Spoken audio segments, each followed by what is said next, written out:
নমস্কার। আজ আমাদের মধ্যে উপস্থিত আছেন প্রফেসর ডক্টর স্বপন কুমার মিশ্র স্যার। উনি প্রফেসর এবং head department of medicine and rehabilitation, Calcutta national medical college, Kolkata. উনি আশাদীপ নার্সিংহোমে অ্যান্ড ডায়াগনস্টিক সেন্টারে মাসে 2 দিন উনি চেম্বার করছেন। নমস্কার ডাক্তারবাবু। পেন ম্যানেজমেন্ট জিনিসটা কি? যে কোনো রুগী আমাদের কাছে নানা রকমের ব্যথা নিয়ে আসেন। হাসপাতালে আসেন, ব্যক্তিগত চেম্বারে আসেন। ব্যথা বিভিন্ন অঞ্চল থেকে শরীরের উৎপত্তি হয়।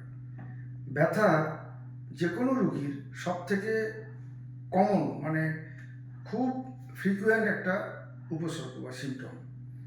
পেটে ব্যথা, পায়ে ব্যথা, ঘাড়ে ব্যথা, কোমরে ব্যথা ইত্যাদি। পেটে ব্যথার ক্ষেত্রে মূলত একটা সার্জিক্যাল ওপিনিয়ন আমরা নিই বা মেডিকেল ওপিনিয়ন, কিন্তু মাংসপেশির ব্যথা, গাঁটের ব্যথা, ঘাড়ের ব্যথা, কোমরে ব্যথা, হাঁটুতে ব্যথা, গোড়ালিতে ব্যথা, কাঁধে ব্যথা, এগুলো এক কাজকর্ম করতে গিয়ে পরিশ্রম বা ঘাটের উপর বেশি চাপ, প্রেশার, সেই জন্য হতে পারে, অথবা শরীরের অভ্যন্তরীণ নানা অসুখের জন্য হতে পারে।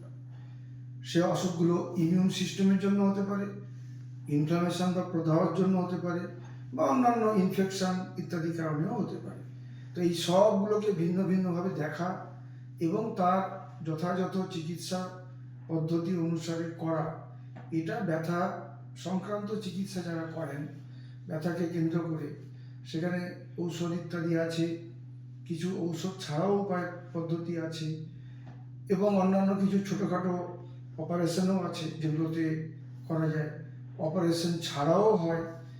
এই সামগ্রিকভাবে ব্যথার চিকিৎসা হয় যাতে রুগী তার কষ্ট থেকে উপশম পায়, আরাম পায় এবং তার আগের মতো কাজে সে ফিরে যেতে পারে, কাজ করতে পারে। কারণ কোমরের ব্যথা খুবই কমন, খুবই ফ্রিকুয়েন্ট। ঘাড়ে ব্যথা বিশেষ করে ইয়াং পপুলেশনদের কাছ থেকে যারা কম্পিউটার, ল্যাপটপ ইত্যাদি নিয়ে প্রচুর কাজ করতে হয়, অফিস টেবিলে কাজ করতে তাদের খুব হয়, তো তাদেরকেও কিছু কাজ করবার পদ্ধতিগত কিছু পরিবর্তন করলে তাদের সেই জিনিসগুলো অনেকটা উন্নতি হয়। আনুষঙ্গিক অসুখ যদি ভেতর থেকে থাকে তাকে রোগ নির্ণয় করে তার জন্য কিছু ব্যবস্থা নেওয়া, এইভাবে ক্ষেত্র বিশেষে ক্ষেত্র অনুসারে চিকিৎসা করলে বা পরামর্শ দিলে তারা ভালো থাকে এবং দীর্ঘমেয়াদী সুফল পাবে। আজকালকার দিনে যেটা খুব বেশি দেখা যায় সাধারণ মানে অল্প বয়সী ছেলেমেয়ের মধ্যে, সেটা হচ্ছে ঘাড়ে ব্যথা এবং হাঁটুর ব্যথা। এক্ষেত্রে ঘাড়ে ব্যথা বা হাঁটুর ব্যথা মানে কি থেকে হচ্ছে, বা এর কি মানে পার্মানেন্ট সলিউশনটা কি, মানে কিছু আছে সেরকমভাবে? প্রথম কথা, ঘাড়ে ব্যথা যে সমস্ত জেনারেল পপুলেশন হয় বা মানুষদের হয়, হাঁটু ব্যথা আবার একটু অন্য ধরনের হয়। মহিলাদের হাঁটু ব্যথা একটু বেশি হয়, যাদেরকে সিঁড়ি দিয়ে ওঠানামা করতে হয় বা হাঁটু ভাঁজ করে কাজ করতে হয় অনেকক্ষণ ধরে এক নাগাড়ে, বা হাঁটু ভাঁজ করে নিচে কিছু করতে হয়। এই মানুষদের হাঁটুর উপর প্রেশার পড়ে, জয়েন্টের উপর স্ট্রেস হয়। হাঁটুর যে স্ট্রাকচার, হাঁটুকে বলি আমরা হিঞ্জ জয়েন্ট, কবজা।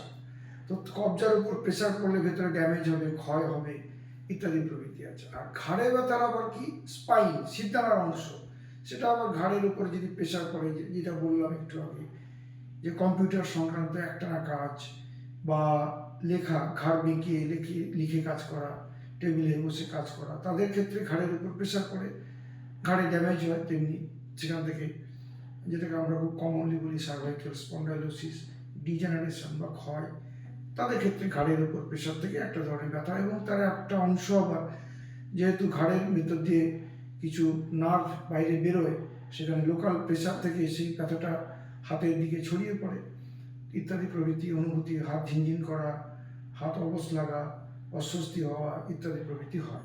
তো এটা দুটো আলাদা, সাধারণভাবে আলাদা ধরনের জনসংখ্যা জনভিত্তিতে হয়।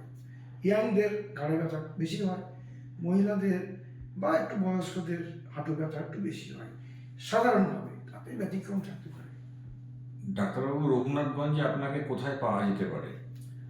আমি তো বিভিন্ন জায়গায় রোগী দেখি, তার মধ্যে কখনো কখনো রঘুনাথগঞ্জে আমি একটা সময় নির্দিষ্ট করা থাকে এবং বাই অ্যাপয়েন্টমেন্ট আশাদীপ সেন্টার যেটা আছেন ডায়াগনস্টিক পলিক্লিনিক হাসপাতাল, সেখানে যোগাযোগ করলে পাওয়া যাবে।